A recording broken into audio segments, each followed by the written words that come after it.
I don't believe in materialism. I don't think you should hold anything tight while you're on this earth.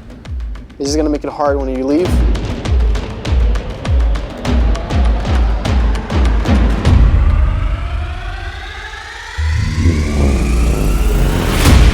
I don't really reminisce too much about the medals. I'll wear them and I take them off as soon as I get off the podium.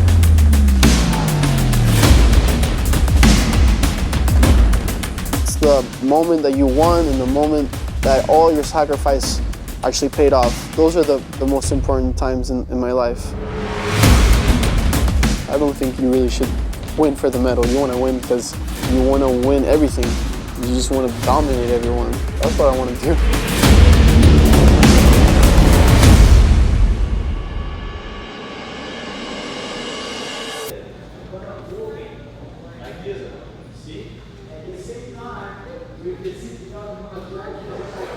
I'm just going to ask you a couple questions about training and Worlds coming up and stuff like that, and Royal as well. But okay. Yeah, you want to first introduce yourself, tell me kind of, who you are, where you train, how long you've been training and things. You want me to look at you? You look at me. Okay. My name is Roberto Jimenez, Roberto Francisco Jimenez. I'm from Guayaquil, Ecuador. I live in Houston, Texas since I'm 10 years old, 11 years old almost. And up next I have Worlds coming up. I'm here at Lucas Lepre in Charlotte, training with Tarsis and Lucas and other guys here. I love coming here to push the pace like a month or 2 weeks before the tournaments. And I'm excited. It's gonna be a busy couple months actually. We're gonna be going to Worlds, Royale, and a couple of days after that I'm gonna go to Brazil and get ready for Sao Paulo and Rio Open. And I'm really excited.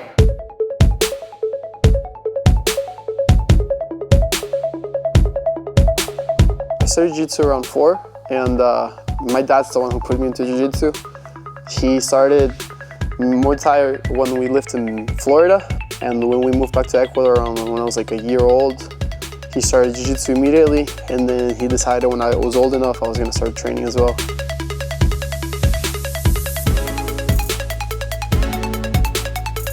And I hated it. I was not very good, and I didn't like that everybody was so serious.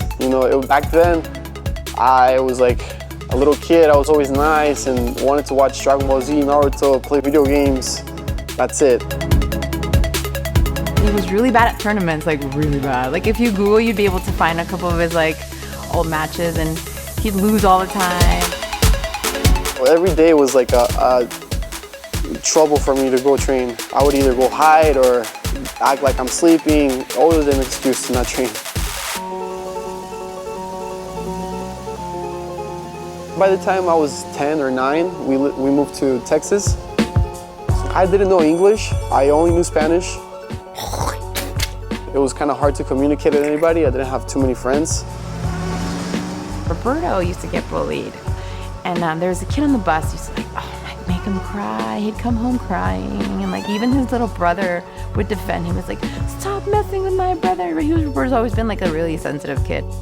This kid did something like he hit Roberto, and he started like calling him names. So Roberto like takes him down, crying while he's doing this. As I was American in him, we were both crying. Him because I'm hurting his arm, and me because I don't want to get in trouble at school. I knew I could defend myself, but I never wanted to hurt anybody because I didn't have any friends. So if I defended myself and then everybody thought, this kid he doesn't know anyone and he's beating up people, then nobody's gonna hang out with me. He's always been like, a little like sweet kid who like needs to kind of get pushed sometimes to be mean. My mom was always supportive in the fact that she would bring the positive view on it. So when I would say I don't want to train, she would say, look, if you just train, it's like an hour. It's not that big of a deal. You go, you exercise, you learn something, and you come back. And she's always been a very positive person. So it kind of balances out because my dad's not a negative person, but he's just very loud.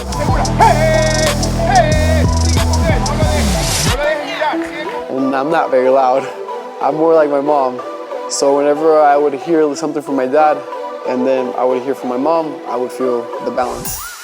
No lo dejes pasar, no lo dejes pasar. Sigue Roberto, sigue. No chilles, ahí va. Ahí va. ¡Hey! Bien Roberto, bien ya. ¡Qué bueno! I remember there was a specific tournament. I was like 13. I finally got first place. I competed like every other weekend. And I got second and third for like a long time. But then in one tournament, I got gold in the gi and the no gi. And I said, holy crap, this feels amazing. I actually beat everyone, you know? I wanna feel like this again. In the training, you would see him already like tapping like the white belts, getting a good upper hand on some of the blue belts. I think he fought you a couple of times, yeah. So, but it was really in the tournaments that it would just like snap. After that, we did Naga. I won another Naga. Then I did the older Fight to Win tournaments. I kept on doing those, and that's what built up my confidence. I went from doing just the gi no gi to doing teen juvenile gi no gi, weight absolute. As I got older, I wanted to do more and more and more because I wanted to keep feeling that same excitement of winning. Raul's concept was like, I'm not going to put him in the white belts. He's going to be more prone to injury going in an adult white belt as a juvenile. Let's just put him in blue.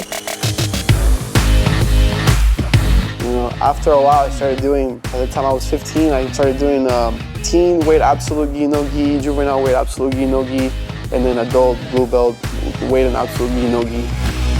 He fought Sage Northcutt. I think he was like 14, and Sage might have been 16, and he was like way bigger than Roberto. He won by points. He swept him like twice, almost took his back. He's like a little spider monkey on him, so.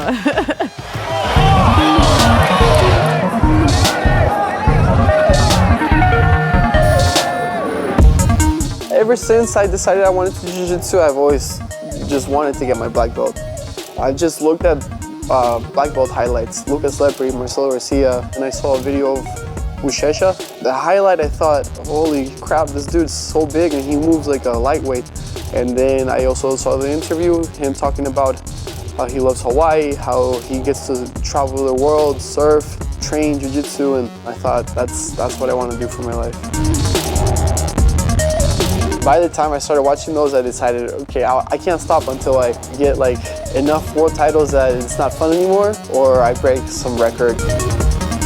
I felt really bad if I didn't go to train. I felt like I didn't do anything all day. If I did something at home or did something that my friends didn't like, then I would not be able to train that day. It went from training as a punishment, in my view, to not training as a punishment. So you're, I don't know, but I assume you're the youngest competitor in the competition. Yeah, I think I'm the only juvenile one. There might be juvenile 2, but I'm not sure. I just skimmed at the chart for the competitors, and I'm excited. It looks like it's gonna be fun.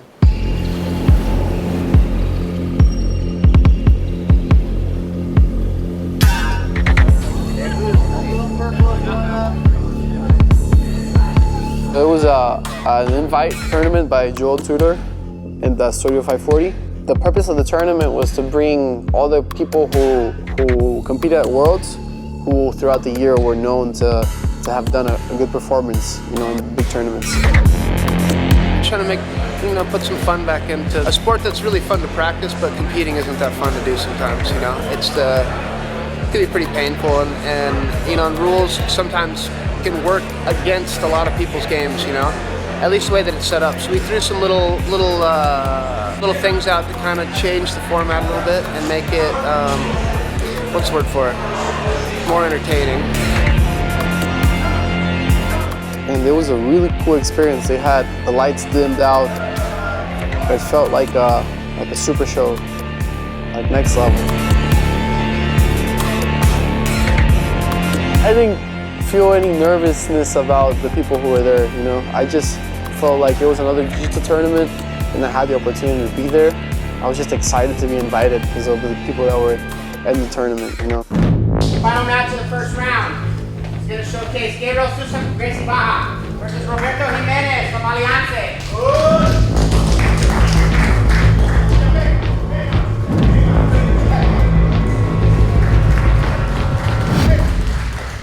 It was fast. That's how I wanted to go.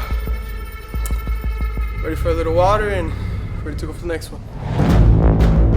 No expectations. I wanted to win, obviously, but I didn't think anything out of it. I honestly don't think anything out of most tournaments. I just hope for the best and see what happens. All right, guys, for the fourth and final match of the second round, we'll showcase Dallison Suarez from Cicero Costa and Roberto Jimenez from Alianza. I fought Taliesin in the second fight. I took his back and choked him as well. It felt really good. I've seen the kid before. He's really, really good. You know, don't let it change your mind. Just keep going, and I guess the next one is the same thing. Then I fought Gabriel Almeida. In the third fight, I took his back and choked him as well.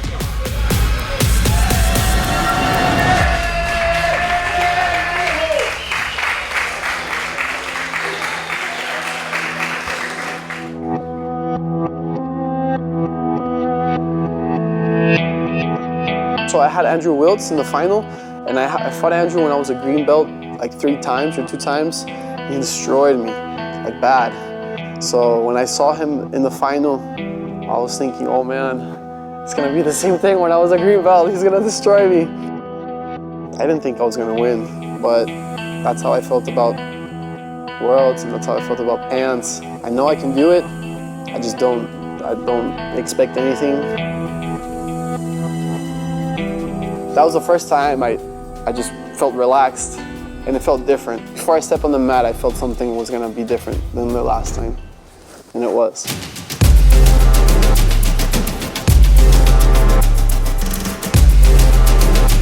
It was crazy. I think I tried to do a collar drag and it didn't work. I ended up going for like a half guard, and I spun like a tornado. When I put him up on the ground, I came up and I took the back real quick, and I stayed really tight and went for the choke. We were about to hit the edge of the mat, and before we hit the edge of the mat, he tapped.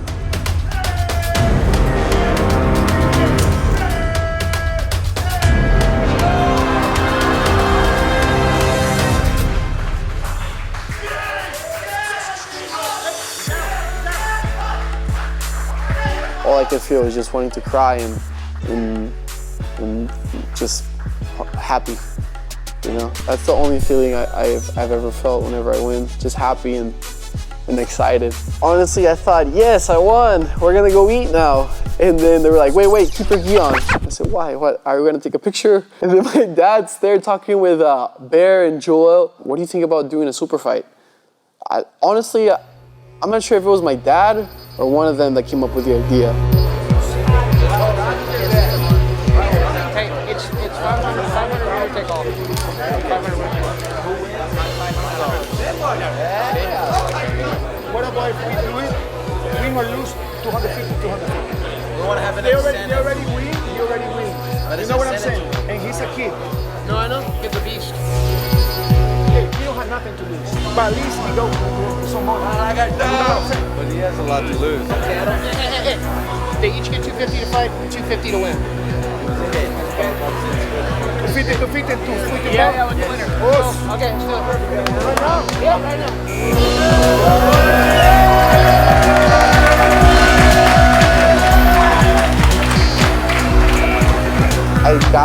I took him down. I got a double leg on him and everybody was screaming. And I was like, oh fuck. I took him down, what am I gonna do now? And he armbarred me and that was it. I wasn't expecting to fight him at all, but I'm glad I fought him. You know, it let me know that I can face these kind of people, these kind of high-level competitors, and still improve. I didn't feel like I got put down. I just felt more motivated to train after I fought that super fight. Right now I'm feeling all sorts of emotions, you know.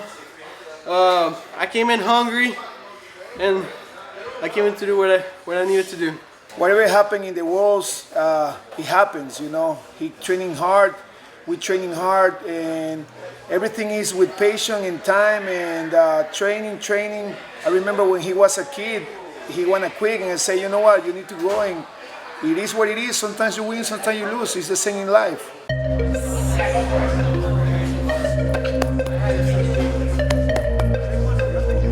My dad's always been around me for the tournaments, and he always expects the best out of me. He always tells me, you don't have to stress because I'm the one who's gonna stress. And that always makes me relax. My name is Roberto Jimenez with my dad and coach, Roberto Jimenez, representing Alliance Team Gacho. Having him there always helps me stay focused, you know, because I want to make him proud. I want to be the person that he wanted me to be as a kid. Roberto, I think when you start teaching and you start learning like little details of things, it also helps in your technique. So he's always helped his dad with the kids class. He's always been the uke for dad, like for the technique and everything. And I think that kind of starts letting you see the little details that you need to fix. He's a very unique person, you know, so for me to have him admire my accomplishments is one of the best things that can happen in the world for me. Vai, já pula com a direita mais pra trás dele, a outra lá em cima. Aí, ó, vai.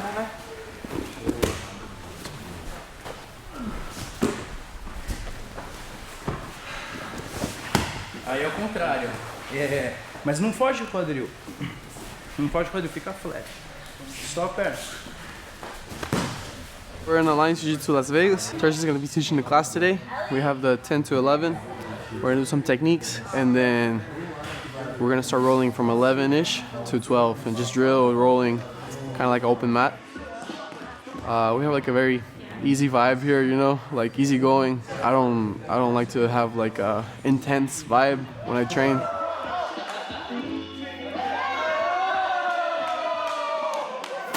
We try to keep it like same kind of game, trying to pass different guards, sweeps, everything the same.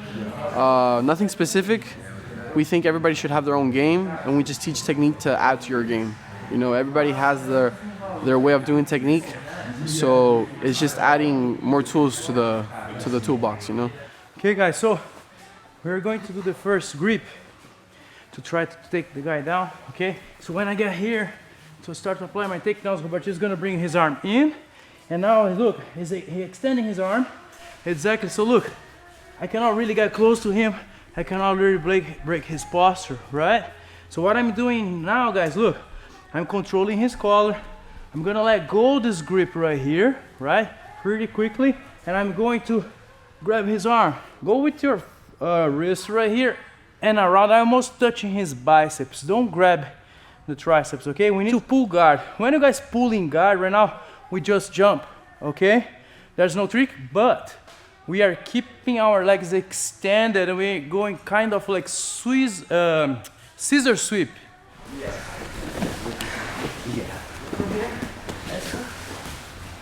Purple belt is frustrating for me because I always keep close. I won a lot of small tournaments, double gold, but there weren't the tournaments I wanted to do, you know.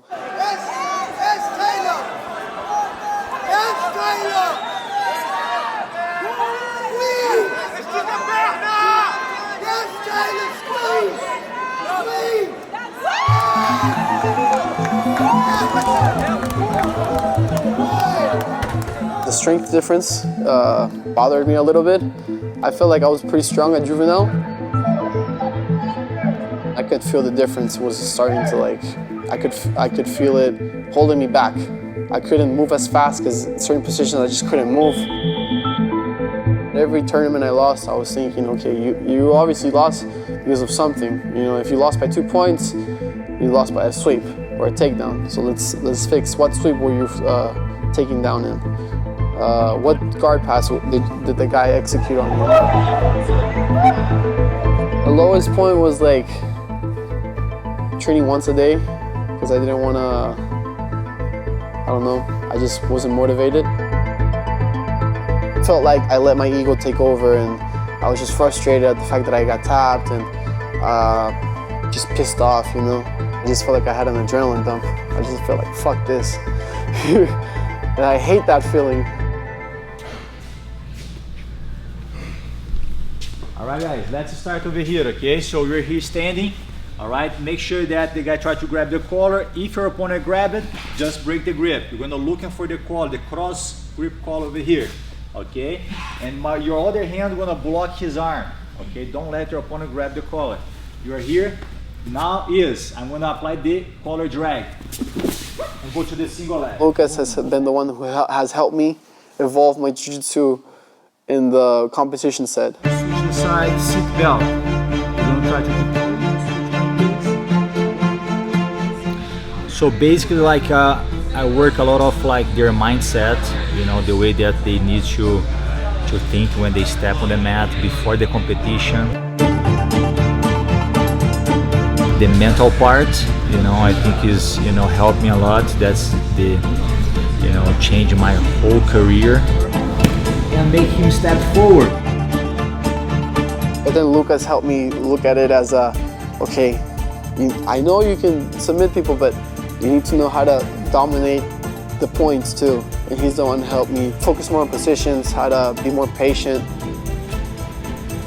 I remember him at the Lucas Lepre camp, and he just got his purple belt. So basically he just came to the adult division. And he was between this transitioning about being a kid and an adult. He wasn't that strong. And I remember when he just got there, he was like trying to hold us and exchange like a lot of strength because he wasn't used to fight adults in competition, and it's different.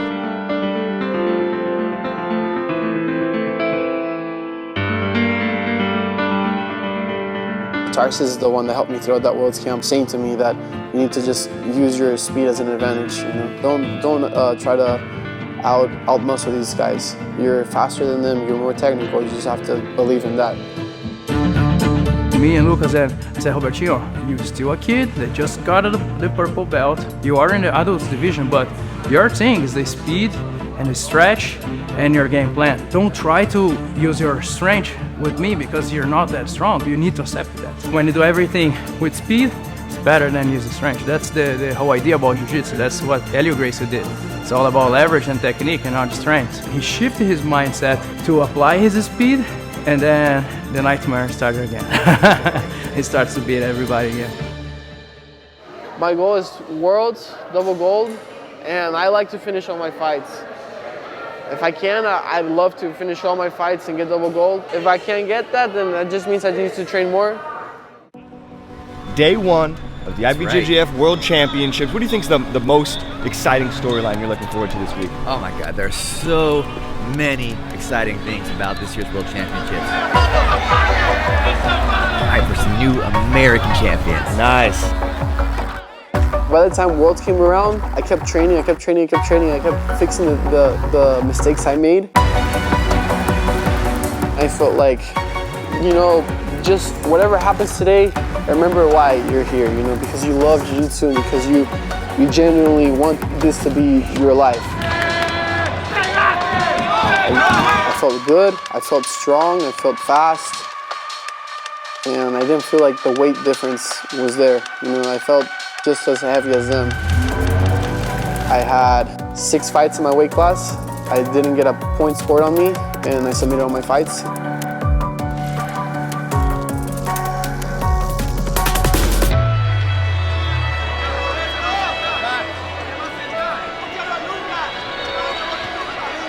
Going into the Conor match, I mean, Conor had a lot of hype behind him. We ranked Conor the #1 purple belt. He was probably the favorite to win that division. Did you feel any of that going into that match? I was excited to fight him. You know, I know he won all the titles that he had to throughout the year, so I was kind of jealous I didn't get to win the titles that he won. But at the end, I was like, if I want to make it up, I can beat him now at Worlds.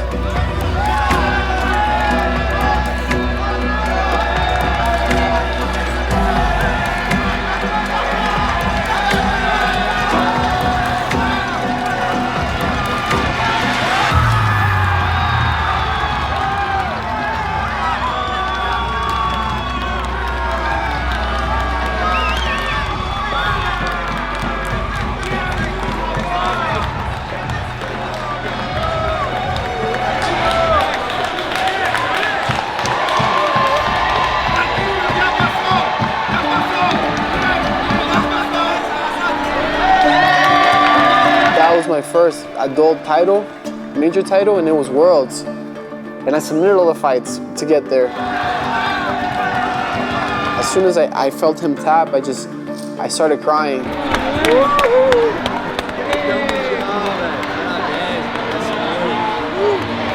And I felt, you know, you did what you said in your head you were gonna do. You fixed your problems, you kept working, you kept motivated, you kept focused, and it worked. You know, so if you visualize things and you actually work for them, anything is possible. Roberto, how does it feel to be a world champion, man? Man, it feels good. Like, I worked hard during this camp, and I believed inside, but I never actually actually think I was gonna do it, but I believed inside I could do it. Every loss this year, I didn't really think about it too much. I just thought it was my first year as adult, and the one that matters is Worlds anyway, so I'm happy with my performance. I finished all the fights, so let's see the absolute now. You gonna do the absolute? Yeah. Awesome, man. So Roberto just said he's gonna do the absolute. I can't wait. The purple belt absolute is about to get started here.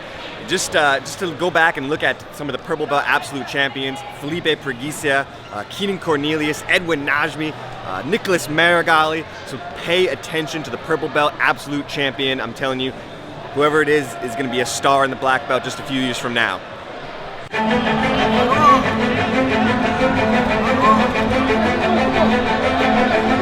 I wasn't done. I felt like, you know, I want the weight class. Why not just keep going? Try the absolute now. If you lose, you lose. If you win, you win. Let's try.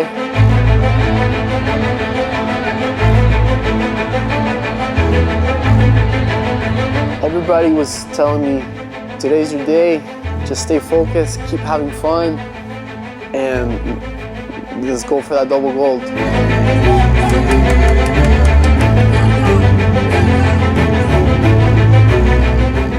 Luna was my first fight, and actually I think I took almost everyone's back except for 2 fights. I did a berimbolo on him, I took the back and I choked. The second fight was against this really big guy from ZR, I think he was from Europe.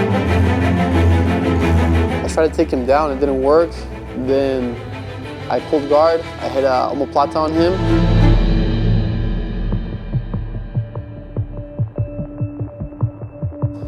And the third fight was against this really big dude called Boom Boom, who smashed me for a little bit.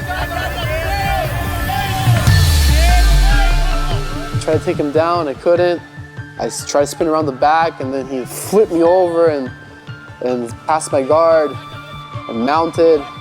And I was like, oh, fuck.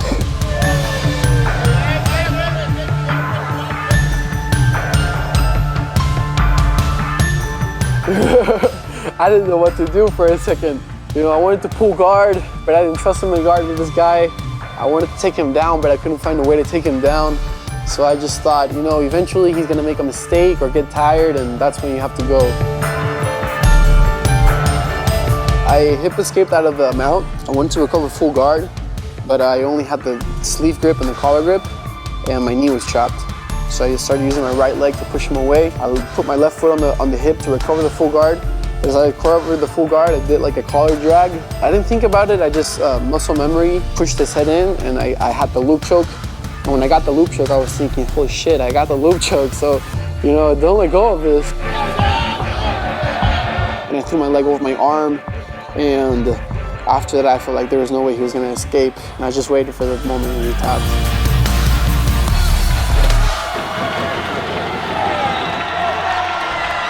Obviously, it felt good, but I was like, okay, now you're in the final. Holy shit, now you're in the final. Now is the feeling that you're waiting for.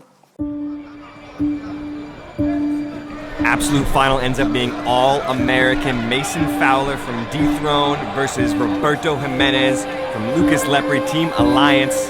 Who do you think's gonna win?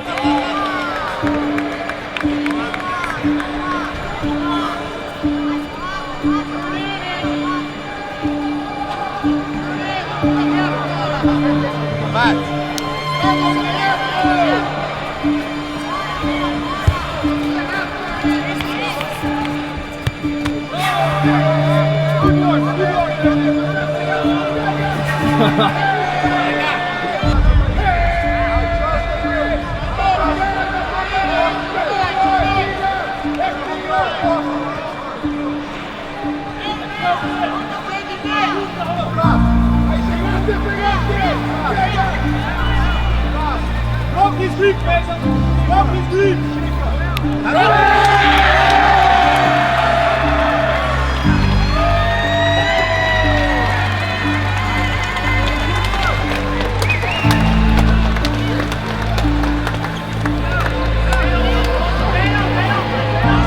I thought, you know, this whole year you've been losing by a split of like a little bit, and now you dominated. So you know anything's possible right now. I believe that anything's possible if you do it the right way.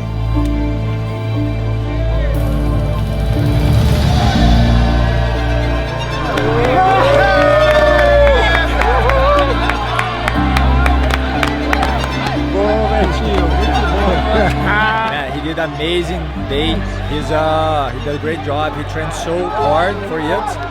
We have been training so hard, and then the day was his day. He has like a star, you know. He was writing, you know. So I'm super proud of him. How old Roberto is? Man, he just turned 18 2 weeks ago. That's crazy, right? Watch out, he's coming. Double gold. Natural! Natural! He's such a good son. He makes me proud every day. Everyone for me makes me proud. So. The happiest moment in my life. I don't think I've honestly cried in public like that ever. Pure tears of joy. And I don't think I've felt that more than maybe twice in my life. So for sure it's a special moment I won't forget. I remember seeing Nicolas Menegali getting double gold and Buchecha getting double gold, and I have fun when I compete, and I think that's my secret, just to have fun and laugh and dance and sing and look like a dumbass.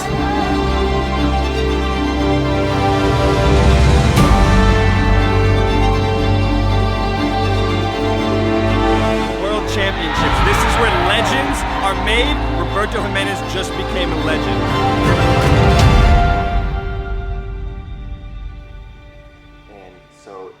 Just a few months later, you were promoted to brown belt. Were you expecting that? Did you know? What was that day like for you? No, I mean, my dad had mentioned it, but I didn't think he was actually gonna do it. He's a young talent, very dedicated, and is the future, is the next generation. For this reason, we have the honor to promote him to the brown belt. I have a lot of places to go still, you know. I want to keep winning titles as I get older, eventually help jiu-jitsu however I can. This is my life now, and I can't imagine anything else, anything better or anything more enjoyable than this. My goals haven't changed. I feel like this is just a new belt around my waist. It just helps me keep the gi together. I'm excited for the future. You know, brown belt is going to be crazy. I'm going to try my best, but it's my first year of brown belt. Hopefully I do accomplish all my goals, and if not, we still got time until black.